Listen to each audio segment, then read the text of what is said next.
Please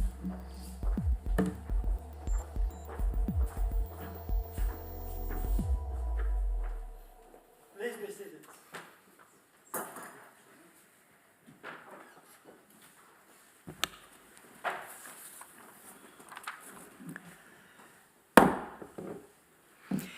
Hereby I open this academic ceremony in which Carmine Paolo de Silvo will defend the academic thesis Agricultural Policies and Agricultural Performance in Latin America and the Caribbean. May I invite you to present a summary of your study and the conclusions of your thesis. The floor is yours. Thank you very much. Good afternoon, everybody, highly esteemed opponents and public. I'll start with the presentation of the thesis, and the title is Agricultural Policies and Agricultural Performance in Latin America and the Caribbean. My name is Carmine Paolo de Silvo, and I'm here to defend this today.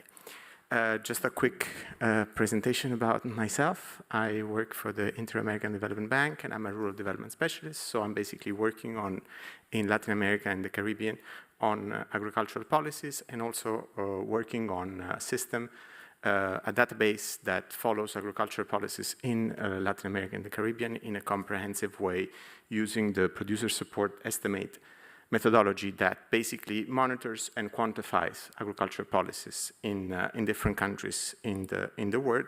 And this is clearly summarized in a public database that we feed continuously to keep it updated. So why am I saying that? Because most of the work that I've been working on in the last few years and then I present today uses the data that have been generated through this initiative. So that is why it is relevant for the presentation. So going to the research question, there is a main research question that follows through the thesis, and it is basically how do agricultural policies the countries implement affect the performance of their agricultural sectors? It's of course a very broad question, but it will be narrowed down to some specific sub-questions. But like generally speaking, the overarching question of the thesis is this, and the main dependent variable is the performance of the agricultural sector. Of course, it will be defined in specific ways throughout the work, and the main independent variable is agricultural policies themselves. Once again, it will have to be defined in much more detail in the specific chapters of the thesis to narrow down the scope of the research.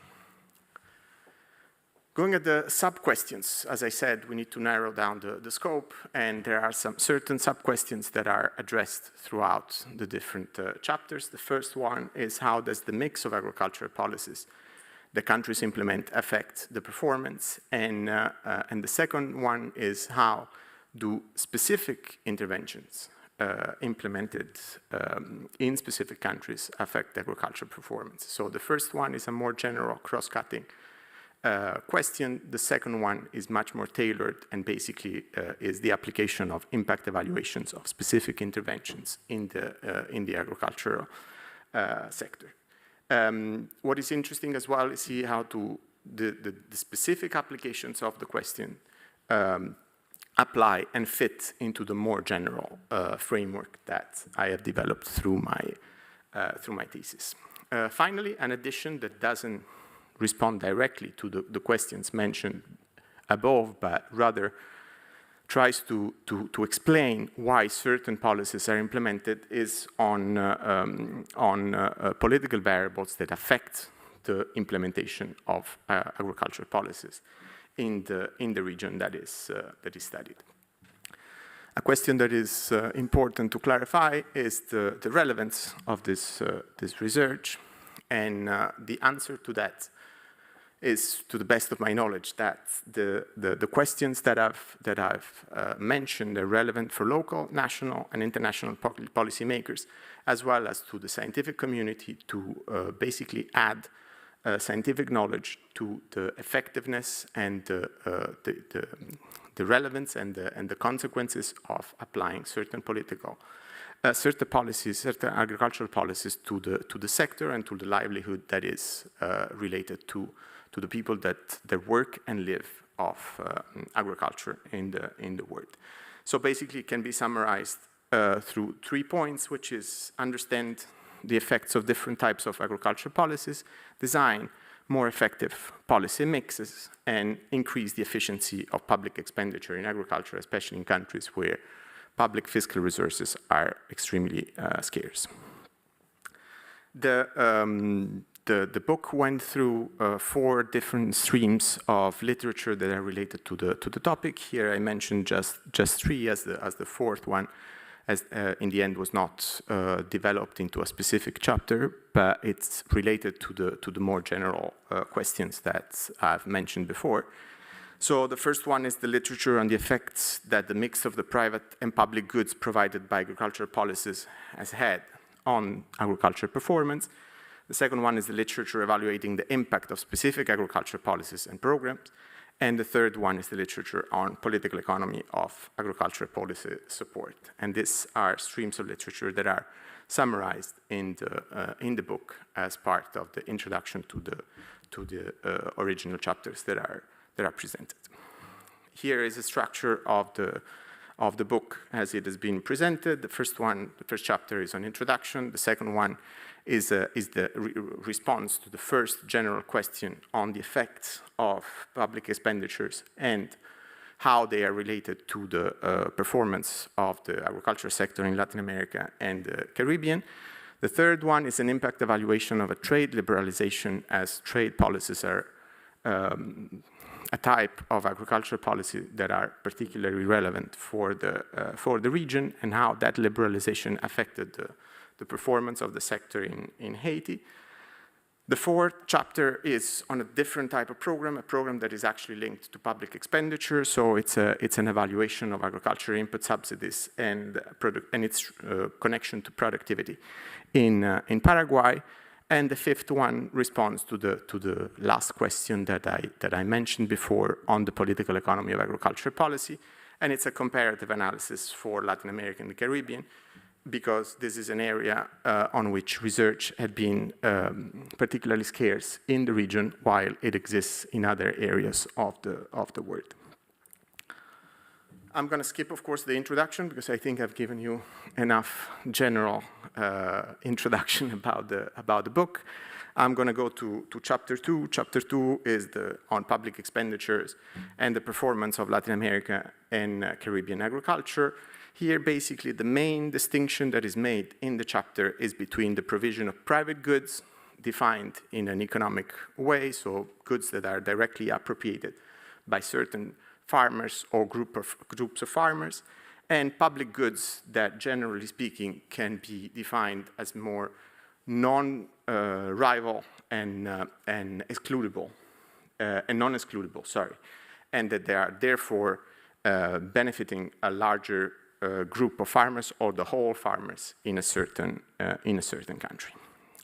This is panel data estimation that has been conducted to preserve the time and not exceed the time that I'm given. I'm not going to go through the details of the specification, but it's just to give you an idea of how the model is developed. And the results that are presented here, just to summarize very quickly, but I don't think they're extremely visible in this presentation, is that basically we have a pretty consistent and robust finding that, generally speaking, at the aggregate level, through a panel data estimation that is estimated through different time periods, and that includes different types of countries, the general finding is that the provision of public goods through agricultural policies and through public expenditure in particular is more effective in increasing agriculture income than the provision of specific private good subsidies to agriculture. That doesn't mean that all subsidies to the agriculture are useless. That's not the conclusion. The conclusion is that, on average, the empirical analysis seems to suggest that public goods are more effective in increasing the productivity and the production level of the farmers in the specific countries that have been analyzed. This is being completed in the book by an extension that includes new time periods, and we can see that throughout different periods, and also including new countries, the research gives us pretty consistent results that are in line to what I've just explained. So, going to chapter 2, that is the evaluation of the impact of trade liberalization on the performance of the agriculture sector in Haiti. Haiti, as you all know, is a country that is particularly affected by a series of political and economic problems. It's a country where I had the privilege of living for 5 years, so that's what generated my specific interest in this topic, especially because it's a topic that is widely discussed in the country. And I basically developed this model to try to identify the effect of the pretty drastic trade liberalization that happened in 1995. Here, the dependent variable is the performance of agriculture, and in this case is measured through cereal production, and also as net per capita agricultural production index and net cereal production value. The selection of the variables is not by chance, of course. It is in a context in which data is extremely scarce, so it's being focused on the data that is actually available and that is actually reliable to be analyzed. It is criticizable, the choice, I understand that, but I did my best in terms of that data availability on that. As I said, there was a trade liberalization shock in 1995. I'm not going to go through the details, but you can see through the numbers here that liberalization was pretty drastic and abrupt and was implemented in a matter of days, so all the trade protection was basically eliminated in Haiti as part of a structural program that the country agreed to with the International Monetary Fund at that moment. There is a lot of literature, but it's not rigorous econometric literature. There is a lot of journalistic coverage. There is a lot of political positions on that. But to my knowledge, this is one of the few contributions that try to quantify the effect of the liberalization on agricultural performance in Haiti. The method that has been applied is a synthetic control method. And as you can see summarized in this slide, basically what we see is that production did not fall after the shock. But what the method is showing us, what the model is showing us, is that comparing Haiti to comparable countries, maybe what happened is that there was a kind of a missed opportunity to develop further the agriculture sector, because clearly a lot of imports came in to replace the possible agricultural production that could have happened in the country. So it is a bit of, the conclusion is a bit in line with what the general mainstream says about the liberalization, but doesn't say exactly the same thing. It doesn't say that agricultural production had been drastically reduced or destroyed. What it says is that possibly the reform did not allow the country to keep increasing its agricultural production. So I need to go fast, but that was the main conclusion. Another study that has been conducted in chapter 3 is a different type of study. It's an analysis of agricultural expenditure in this case, a program that actually subsidizes inputs for the producers in Paraguay.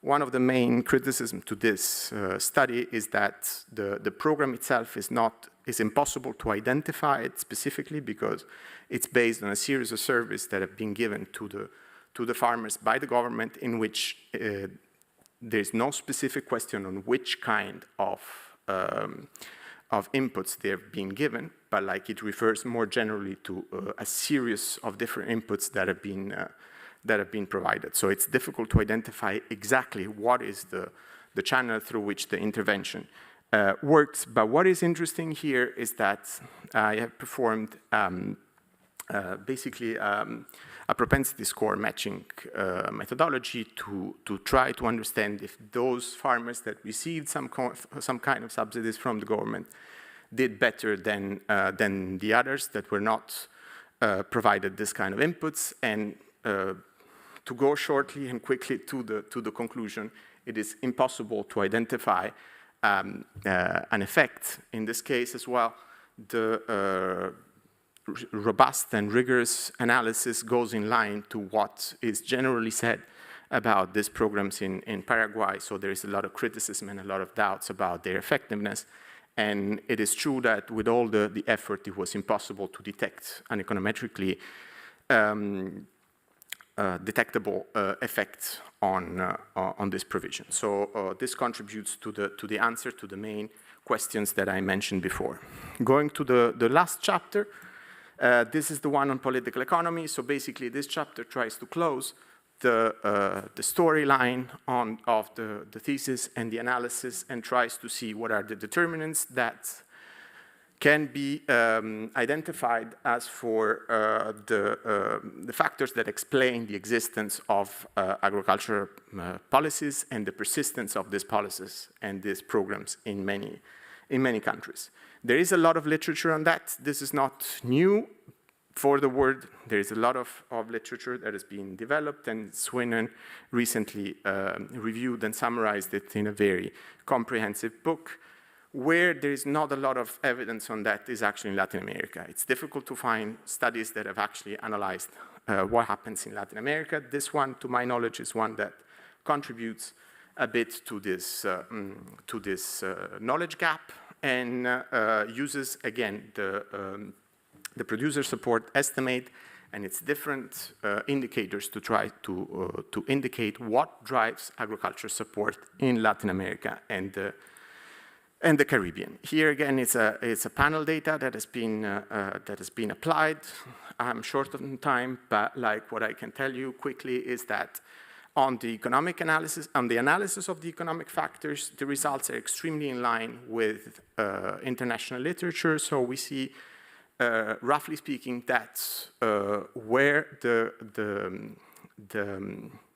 level of the GDP of the country is directly correlated with the level of agricultural support that is provided, and also that the level of support is inversely correlated with the size and with the relative weight of the agriculture sector in the country, which is intuitively it's counterintuitive, but it's explained very well by the literature, and we can discuss further about this. In terms of the political results, it's a bit more difficult to find strong political determinants that are related to agricultural support. But we see, for example, that federalism is something that reduces agricultural support quite significantly. And this is one of the few that seems to be correlated very strongly with agriculture support. I speak about correlation because I'm aware of the limitations of the study, and I understand that I cannot easily claim causality in these cases, as I'm sure that many of you will agree with me on. So we can go into further details later, but like these are the main findings on the fifth chapter. Finally, the conclusions of the whole dissertations can be summarized through some key point.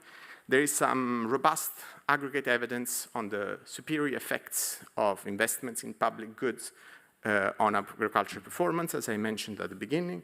When I talk about public investments in public goods, I'm mostly speaking about agriculture and rural infrastructure, research, agriculture health, and some sort of marketing investments that are made by the countries. These are the main four areas of investments that I refer to when I talk about public goods.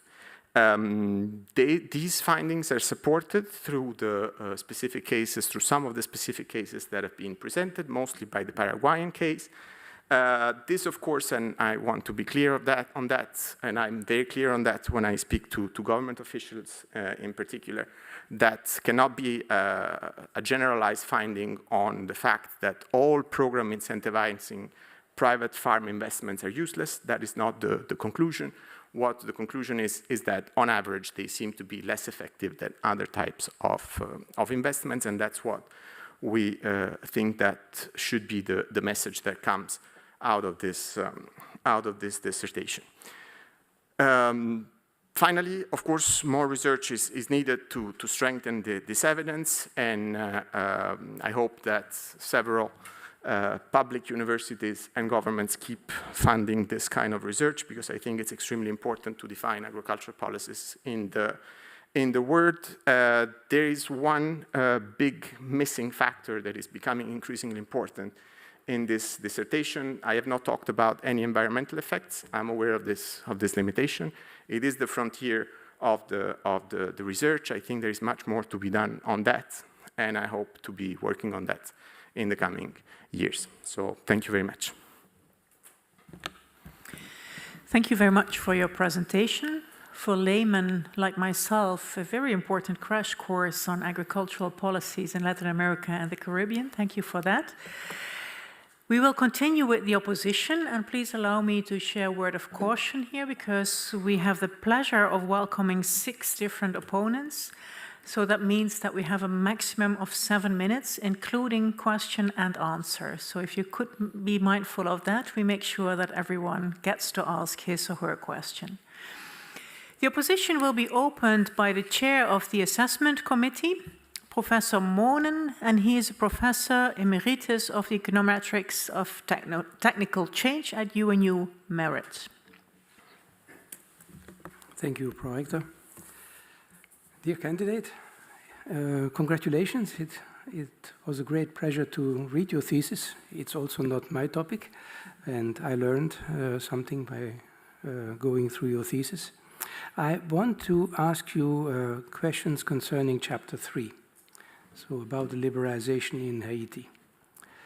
The structural adjustment program, when it was set up, I guess, by the IMF and maybe your bank, to bring Haiti into a better level of economic development, I guess to improve their balance of payments. But from what I see in figure 3.10, it seems that it didn't have a negative effect on the production of cereals, but if there had been no structural adjustment programs, there would have been much more production. So was it a success or was it a failure, according to you, the structural adjustment program? A highly esteemed opponent, thank you for your question. I hope you'll give me a couple of hours to reply, but I'll try to do it in 4 minutes. So I think that the answer is extremely difficult to your question. I don't know if I have a definite answer, and I think that there could be several answers that could be derived from the same empirical evidence. First of all, I would like to say that this analysis, as I said at the beginning, is focused on an extremely narrow set of data. That is the most comprehensive and the most extensive data that is available for Haiti, and so that's what I could use. But it's quite narrow. So we're analyzing what happened to cereal production. And what we see is that, as you said, and as it can be seen in the figure, is that basically cereal production remains roughly stable after the structural adjustment. What happens is 2 main things that cannot be seen in that figure, but they are drivers of what we see in that figure. First of all, is that population continued to grow a lot in the following 30 years. And second, that a lot of rice basically arrived from the United States in Haiti. a very important amount of imported rice arrived in the United States, from the United States to Haiti, and it keeps arriving. So at the same time, in those 30 years, rice at the beginning was very supported through public policy, subsidized in the US. It's not so much anymore, but it's still much more competitive for Haiti to buy American rice than to produce their own. So what happened is that there was a big change in the structure of the diets of Haitians. Haitians nowadays eat rice every day, multiple times a day as well. But if we analyze with the data available, the diet of Haitians in the last century, we can see that this has happened basically in the last 30, 35 years. Haitians were not eating a lot of rice before, but they are now, and they've been increasing their amount of rice consumption in the last 30 years. Another thing that you see as well is that there has been a massive concentration of population around the capital, Port-au-Prince, which was not the case 30 or 40 or 50 years ago. So disentangling all these effects is clearly not easy, and trying to understand what drove what and what worked well and what did not work well. Clearly, the situation of Haiti today is worse than it was 30 or 40 years ago. Can we blame the trade liberalization for all of that? I'm not so sure about that, because we could also claim that population grew, and population growth to some extent is a proxy as well of a healthier population that developed in the last 30 years. People are living longer, they're having children, and these children are surviving more. So is that a bad or a good thing? I'm not so sure about that. They've concentrated in the city. Is that by itself a negative outcome or not? I'm not so sure about that. What I know is that the state was not able to organize that concentration in a way that provided living standards to this increased concentration of people in Haiti. So once again, what we could say from the analysis is that yes, if we keep everything ceteris paribus, everything the same, and we just eliminate the structural adjustment and the trade liberalization, what we know is that Haiti would have produced much more rice. And that's basically what I can say with certain certainty. I do think, if we go to my personal opinion, I think that the adjustment and the liberalization was too abrupt. You cannot do in one day going from a protection of roughly 50% on the import of cereals to a protection of basically zero from Sunday night to Monday morning, which is what happened.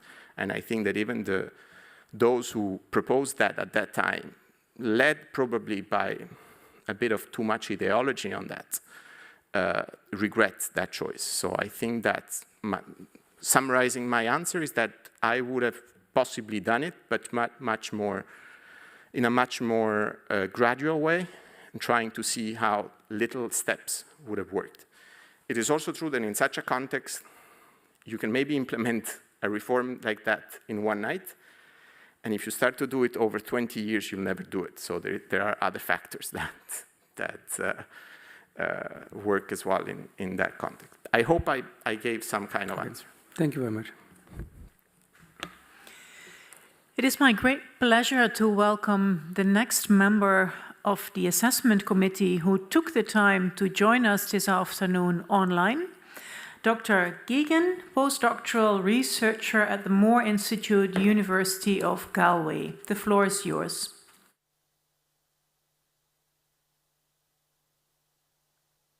Thank you.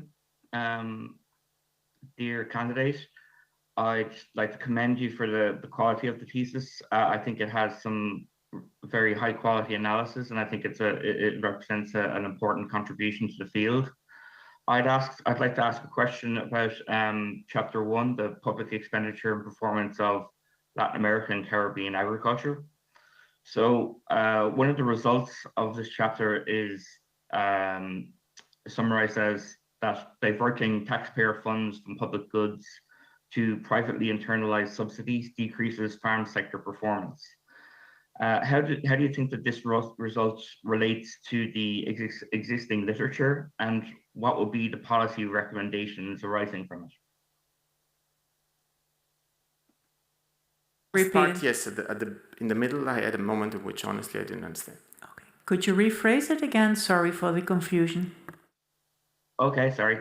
So in terms of the results of the chapter, in terms of diverting taxpayer funds from public goods to privately internalized subsidies decreases farm sector performance, how does the candidate think that this result relates to the existing literature, and what will be their policy recommendations arising from this result? Thank you. Now it's clear. Thank you, and sorry for not understanding the first time. So basically, the result says, on average, in Latin America and the Caribbean, but also in the extension, there are some inclusions of non-Latin American and the Caribbean countries.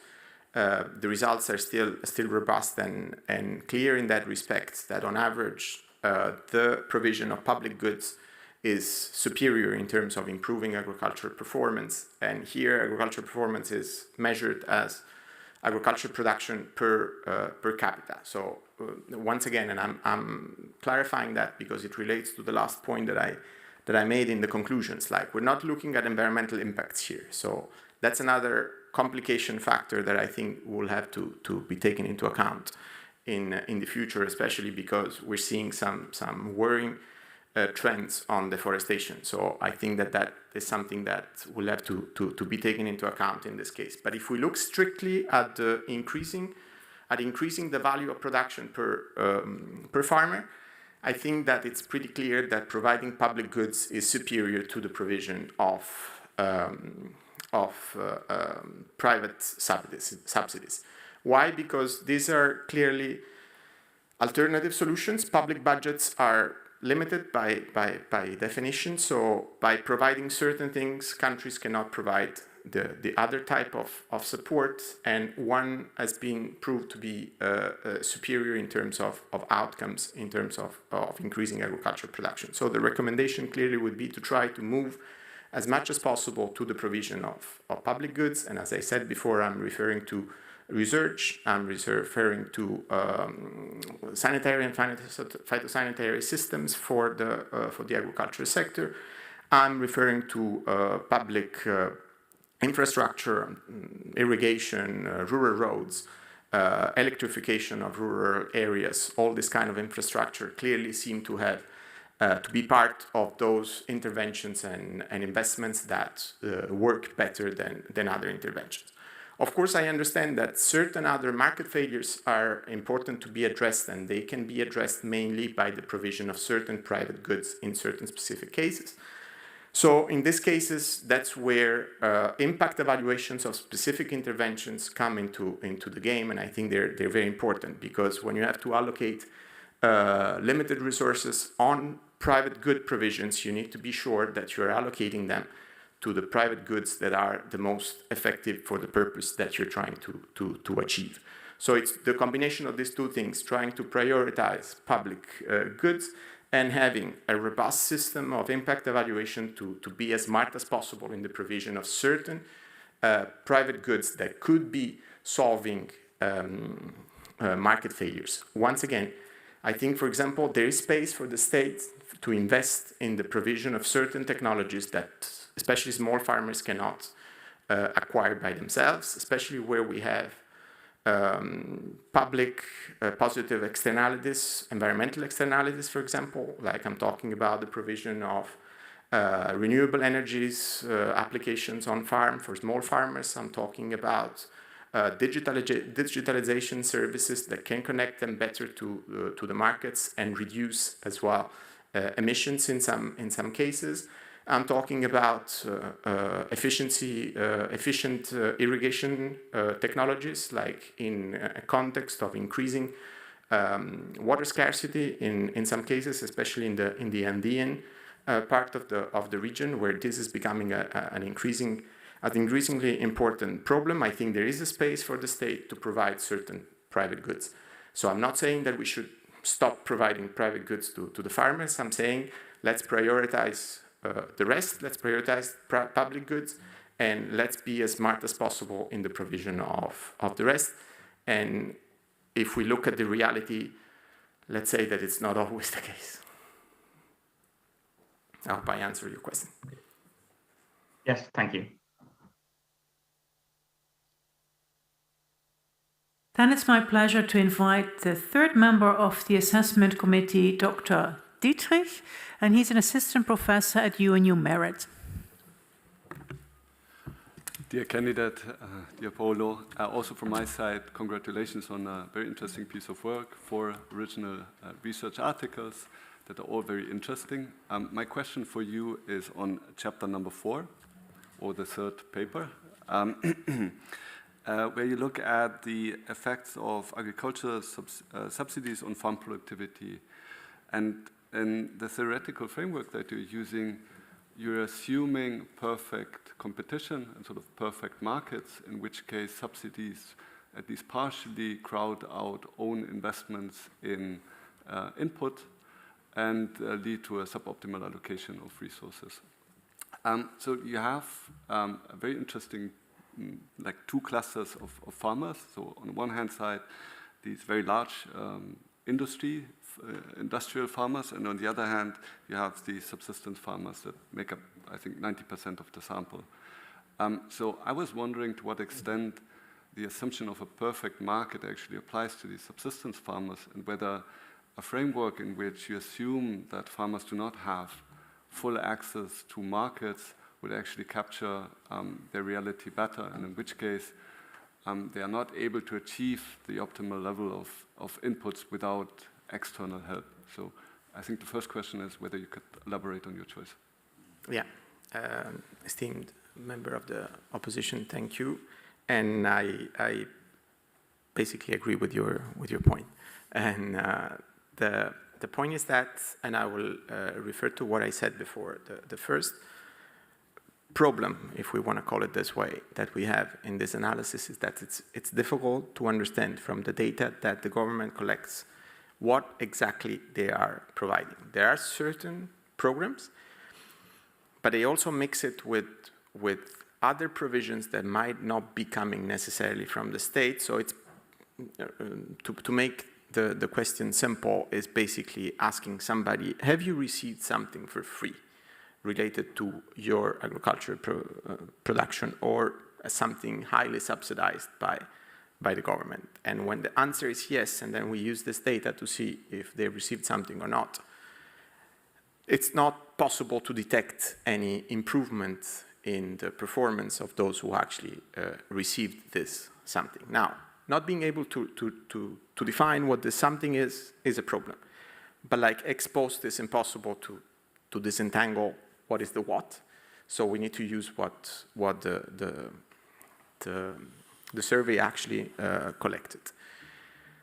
So now you're asking me, is it correct to assume that there is perfect competition and that they have access to all sorts of markets, and that there is a supply side that actually supplies all sorts of goods that the farmers might want to buy, and also that they have perfect access to the credit market so that they could potentially access credit to buy that. It is an oversimplification, for sure, because it is true that especially for small farmers, the access to all these sorts of markets that I mentioned is far from perfect. But what I think that the contribution is still, or where I think that the contribution is still valid, is that we don't know enough about the efficiency of the allocation of these inputs that are supplied to the farmers. When you talk to any government official, especially in off the records and not only in Paraguay, you can easily understand that in many cases certain inputs are provided not necessarily because it's what the farmers need most, but it's what a certain provider wants to sell most and has access to political decision to make sure that that specific input is purchased by the state and distributed to the farmer. So this misallocation of inputs, I think, is still valid, in a framework in which we don't assume perfect competition. And it would still be a problem if we're giving somebody not necessarily what they need, but what we have decided to give them for whatever other reason. So I think that that's where the contribution is most relevant, and I think that it goes into, and it connects to what I was saying before. I do think that there is a space and there is a role for the state to provide certain private goods to farmers, but we need to be extremely sure that this is exactly what the farmer needs through some kind of mechanism. And on the other side, I think we should prioritize those private goods that do have some clear positive externality for the rest of the community, as they are funded by the rest of the community. So I think that these two factors need to be taken into account, and I'm not sure that this is what's happening, but I cannot completely prove it because I don't know exactly what is given through this survey. I don't know if I answered your question. Yes, you did. I actually had a follow-up question, but I don't want to eat into the time of my colleagues, so maybe you can just give a brief response.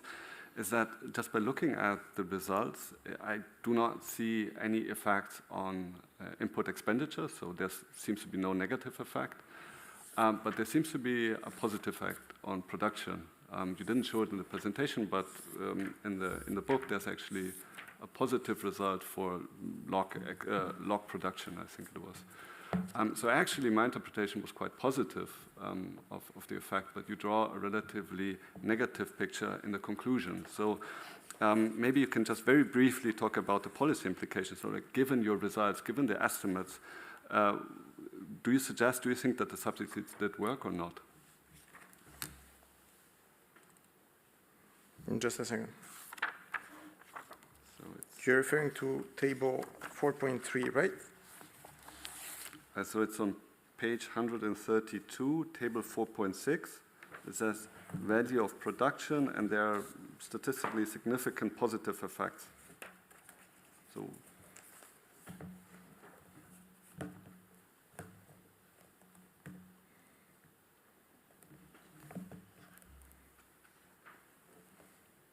yes, there are some. Yes, you're right on that, and maybe I should have been more clear on that.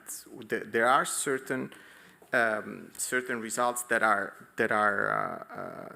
positive, as you rightly point out. But we need to see as well that on several other indicators that have been tested, these results are difficult to be found. So all in all, I think the evidence is a bit weak. That's why in the end, and you're right on that the sense of the interpretation is quite negative, in the sense that, I mean, I didn't interpret those results to be sufficient to conclude in a different way. It is true that it's not a black and white results, and of course it's been mirrored and shown in the tables, as you rightly pointed out. But like, if you look at all the other indicators, it's difficult to find one that is statistically significant. So yes, it's not completely black, but it's mostly black, I would say. okay, thank you. The opposition will be continued by Professor Alcorta, Professorial Fellow at UNU Merit. Thank you, Chair. I'm also grateful for reading this very interesting stretch. Coming from a background on industry and industrial development, it's always refreshing to look into agriculture and what is happening at the other side of the fence. My question relates a bit to the two periods that you focus on in the research. You started with an analysis of 1985 to 2012, and then you make an extension from 2013 to 2017.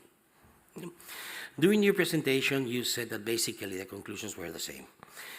In the text, you say that they're similar, not the same, which is rather different. And I want to pick up on that because When you look at the joint table and the merged database, IDB FAO, pages 38 and 40, and you look at the two periods for the full periods, the 1985 to 2012, and the period 2013 to 2017, in the next page, you will see that there are some significant differences between both equations.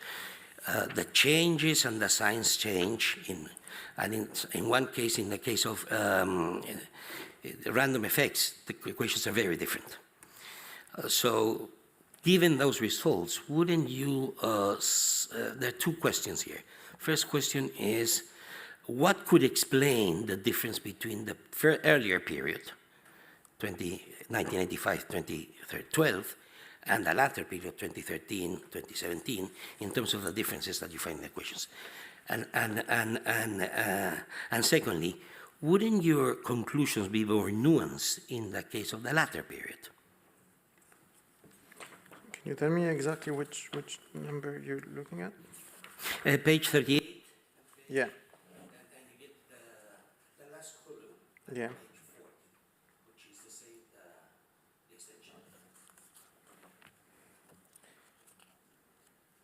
And you notice the period 1985 to 2012. And you compare those across the tables, you see that there are some differences there. Yeah, okay. Highly esteemed opponent, thank you for your question and your comments. I'm trying to look specifically at the numbers to give you a precise answer. Like when I say that the results, of course, the results are not the same, exactly the same.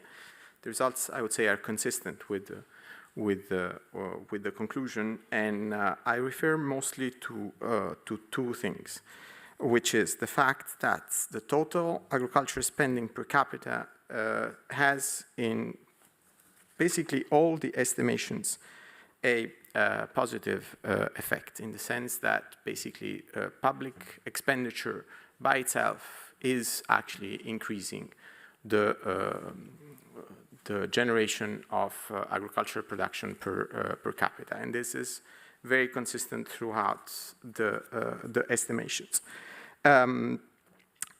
Where there are some differences, but like again, and basically all the different estimations, the results of the share of total subsidies, so private goods as share of total spending, the main results show that basically this factor is this variable has a negative effect on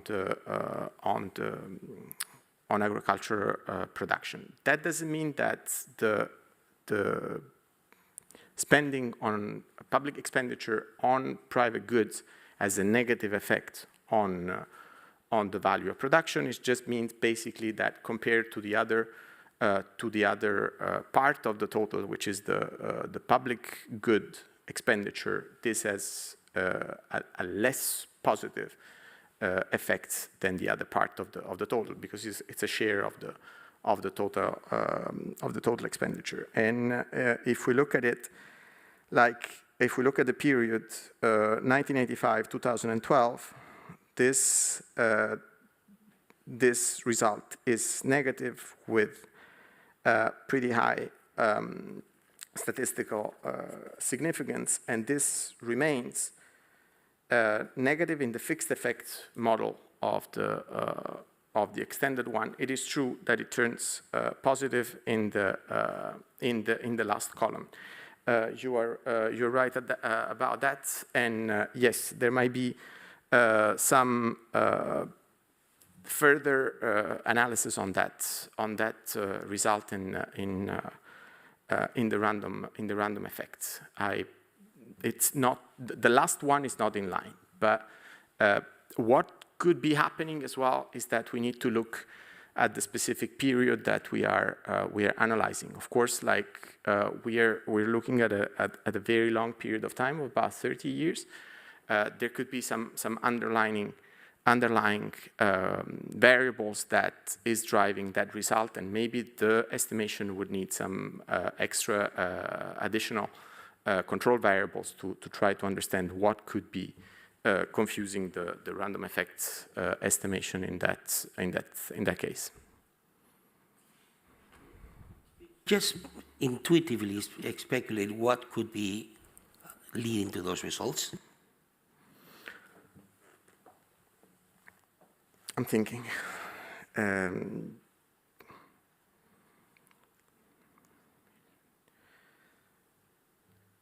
Thinking about the period in which that was implemented. We're talking about after 2012.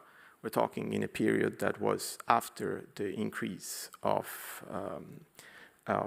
prices, like commodity prices in the rest in the world. Basically, the peak has been reached in 2011, before the current crisis.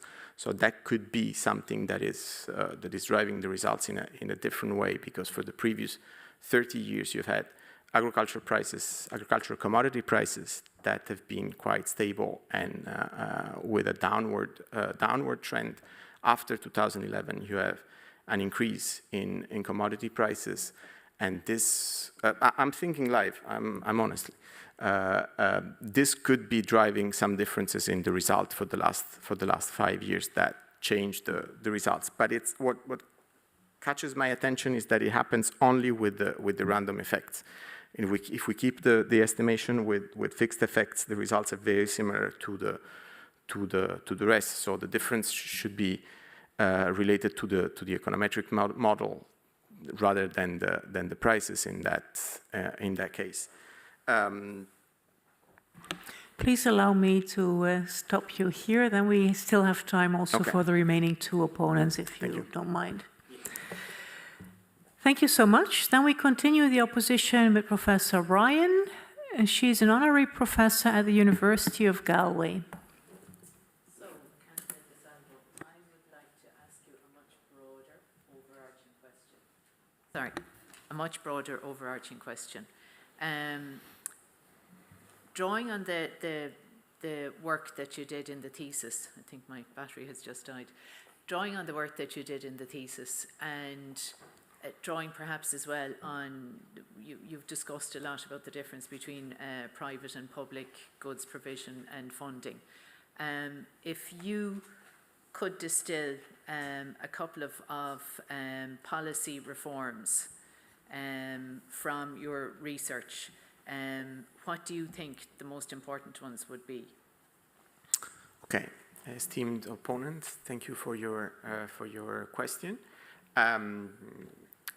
Okay, so I think that based on the results, I think that in line to what we said about the Paraguayan case, first of all, a policy reform that is not necessarily a policy reform, but it would be like an effort to increase monitoring and record keeping of exactly what public policies are doing and what they are providing, and to whom. So a much better monitoring of agricultural policies to then allow for a much more structured and much more precise evaluation of those policies. So that would be a first chapter on which I think the message should center. And going more closely to your question, I think that there should be some rethinking about the support policies that are strictly supply-based. So the state decides what the farmers supposedly are needing and supplies that good in a subsidized way. And that happens in a variety of countries. I'm thinking about Paraguay, of course, but there is a very important and large fertilizer program in Guatemala, for example. Haiti used to have a very important fertilizer subsidy program. Now they're not doing it anymore because of fiscal restrictions, but there are a lot of countries in which these policies still exist. Argentina has a very generous scheme for producers of tobacco, for example, which is completely supply-based, and it was invented and created about 40 years ago to help the farmers move away from the production of tobacco and diversify into other crops.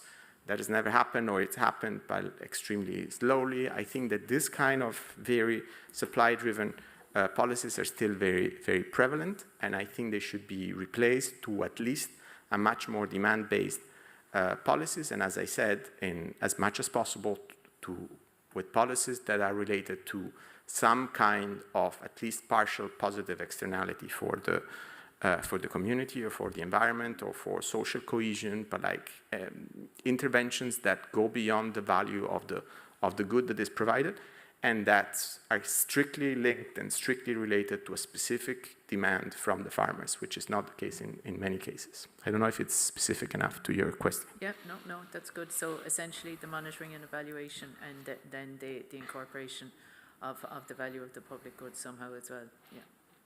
Thank you. The opposition will be continued by Dr. Mudden, Assistant Professor at School of Business and Economics here at Maastricht University. Thanks, co-rector. Dear candidates, first of all, of course, my compliments for your thorough work and also the well-written dissertation. So it was definitely, so my compliments for that. Just before it's time, I've got a question about time. Because, of course, core of your work is that you really try to research, let's say, the impact of measures on government measures on income, where a central point in your dissertation is that shifting, let's say, the composition of government expenses towards more agriculture public goods is more favorable or more beneficial than subsidizing private goods, yes? But then, for me, I'm puzzled a bit, and my question is, how did you deal in your analysis with time? Because when you, let's say, subsidize private goods, for instance, fertilizers, you can measure the impact rather easily. After one cycle of production, you can have certain measures. But you say, I compare that with, let's say, investing in, for instance, R&D, in infrastructure, which can be all kind of infrastructure, which I think are also only measurable certain impacts, perhaps after 5 years, I don't know how long, and have. So my question is, how did you, but because that's such a central element in your dissertation, my question is, how did you deal in your analysis with this, let's say, different time path of impact, whether it's subsidizing private goods or public goods? Okay. Esteemed member of the opposition, thank you. And again, I think that the question is extremely relevant. And well, first of all, I would say that I wish I had a few centuries of data to answer better your question, but unfortunately that is not available. In the best case scenarios, we have by now about 40 years of serious monitoring and quantitative track record of agricultural policies at the level of disaggregation that we wanted to. Then, if we go further away, we can create more extended databases, but we don't have the needed details for a large number of countries to actually conduct the analysis. So, as much as we look at the data produced by the OECD, now we have about 50 countries for 40 years, which is a decent amount of information, but not huge either. The other thing is that, yes, it is true that for certain types of interventions, the results can be quite immediate, as you said. For fertilizer, after a year, you see the results or you don't. For research or for infrastructure, it could take much longer. A partial answer to your question is that, as I said, yes, sure, with longer data series, we could have a better answer. The second part is trying to, as I did in the chapter, and I think that partially responds to your question, that is taking like a few years average to try to see if we smooth out a bit the differences in specific years and try to have results for aggregated periods of time. So it's possibly not the best answer to your question, I recognize that, and but it's a way to try to overcome that issue. And possibly other types of tools as well will be required to have a much more thorough analysis of certain specific public good interventions. There is a lot of literature, for example, on the value and on the effects of agricultural research. It's a very rich literature on the effects, on the benefits of agricultural research that has been proven. I think that it's a quite solid literature. There is a lot of literature on irrigation interventions as well. There is a lot of literature on rural roads. So on specific interventions across the world, I think the literature is quite rich and can complement this kind of analysis that might be suffering from the shortcomings that you have mentioned. So I think that the complementarity between the two, I think that satisfactorily answer your question.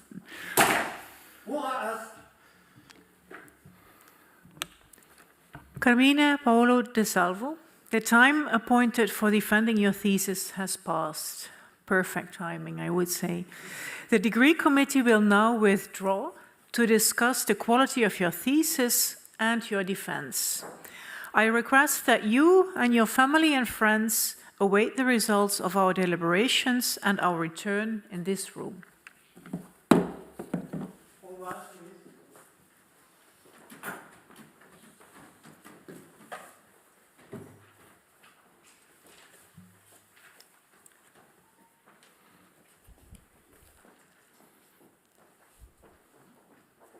The PhD defense has now ended. The degree committee will debate the candidate's performance behind closed doors. This process usually takes about 10 minutes.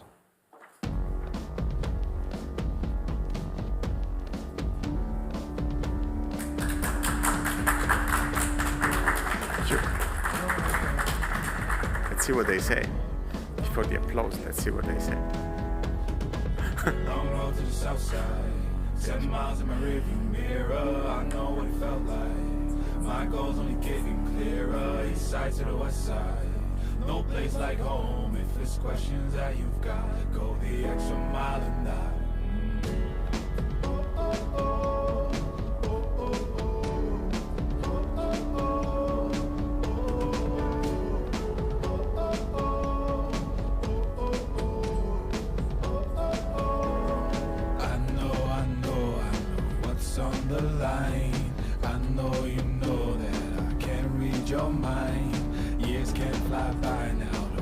All your time, 'cause I'll go the extra mile. Long road to the south side, 7 miles in my rearview mirror, I know what it felt like.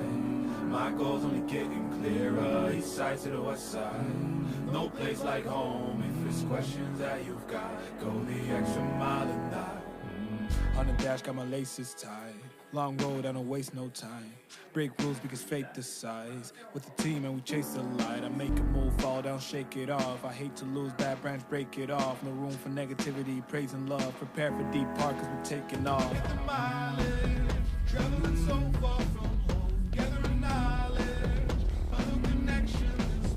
I put the time in to get everything I ever hoped for. It's a challenge and we all in. It's a better future that we go for. Even though these nights seem long, I know that I am never on my own. Know you won the battle once you grow.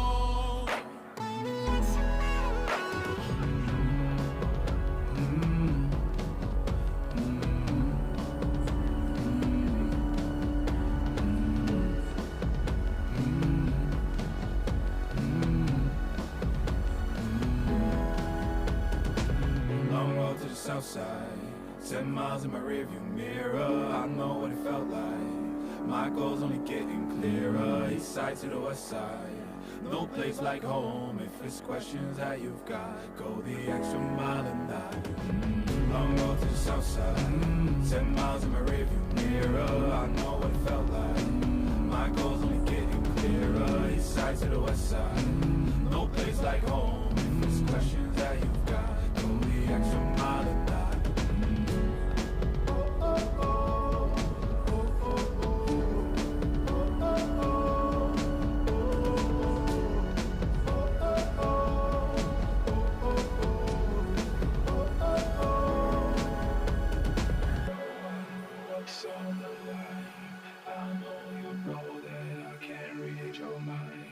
Years can't fly by now, don't waste all your time. Cause I'll go the extra mile.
can I see the scene from here? Then I better. Any question that counts is yours, Emma. No, no more questions. No more questions? No, now we're not. I'm done with your questions now. Now it's your So where are you doing this?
All right, please.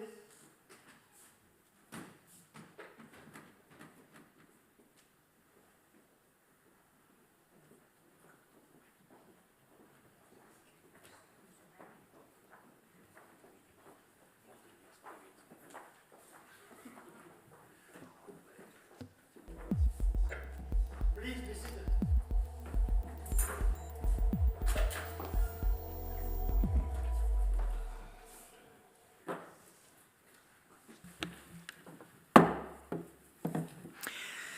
Carmine Paolo de Silvo, the degree committee here present has assessed the quality of your thesis and of your defense. In view of its positive verdict and taking into account your previous qualification, the degree committee has decided to grant you the degree of doctor. Professor O'Donoghue is authorized to confer upon you this academic distinction in accordance with Dutch university custom on behalf of the supervisory team that Professor de Krombrugge also makes part of. I invite your supervisor to now take the floor. All right, please.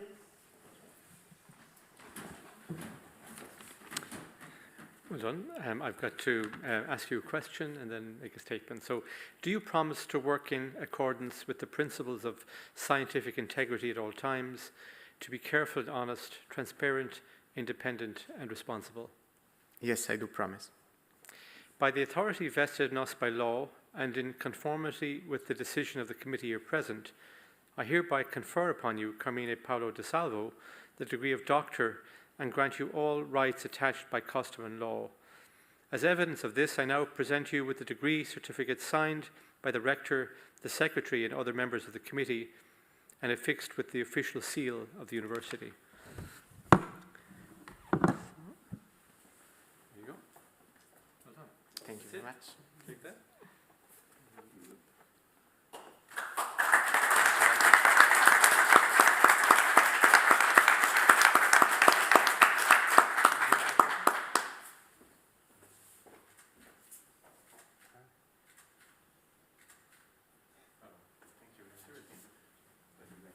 Please be seated.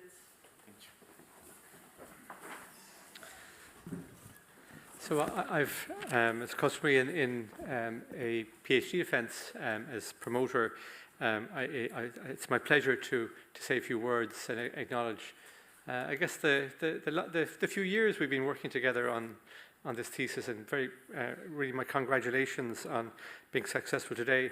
Very nice to welcome your family here to share in the event. I was looking at the thesis, you're number 299 on the list. You're my 10th year in Maastricht, so really well done. Yeah,